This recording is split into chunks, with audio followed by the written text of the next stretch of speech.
Over the last 9 years, I estimate my total donation numbers to be over 350,000 ounces. I would not wish this condition on my worst enemy. It is not fun. This is what I would pump in a day. This is a lot of milk. It's like the best feeling ever, and it lasts for only minutes before my body starts making milk again. Nobody wants to live like this. Nobody wants to live like this at all. How many individual babies have benefited from my milk? That is, first of all, impossible to know. The milk bank I donated to, they specifically take donated breast milk and create a breast milk product that is for preemies and micro preemies. So babies that have just reached that viability and something has happened where they were born far too early.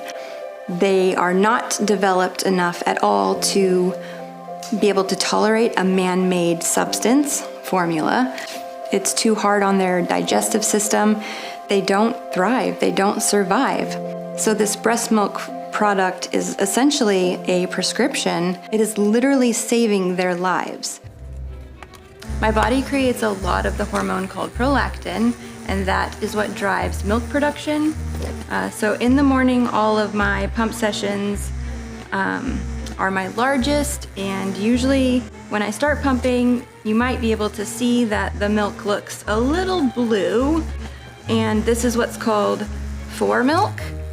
It's the milk that comes out first. It's usually higher in sugar, and then later during a pumping session, more of the hind milk will come out, and that's the fattier, it's kind of fattier portion of the milk.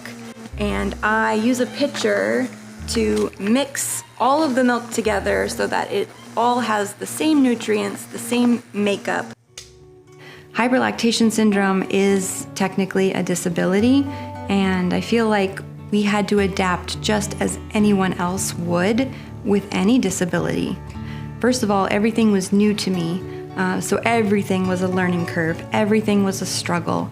Everything was painful. I think that it has not only affected me, but it has affected my family as well, especially in the beginning when we couldn't go anywhere, we couldn't do anything. I always had to stick to this pump schedule, and I always had to be home to do it. But over the years, and of course with the new technology that I am involved in, I've been able to regain a lot of that freedom, and I really try not to be held back. This is the little workhorse that allows me to live my life with this condition of hyperlactation. This little guy has given me my freedom back, the ability to do anything while pumping, be as mobile as I want while pumping, instead of being glued to an outlet or a chair. Every weekday morning I drive my girls to school, and it is maybe about a 30-minute round trip drive, so it's perfect for a pumping session. The standards that are put in place to be able to donate to our most vulnerable humans are very high. The standards are incredibly high, and for very good reason. So every day I have to get all of my milk together that I have pumped, and I need to mix it all because it separates. The fat rises to the top and the heavier water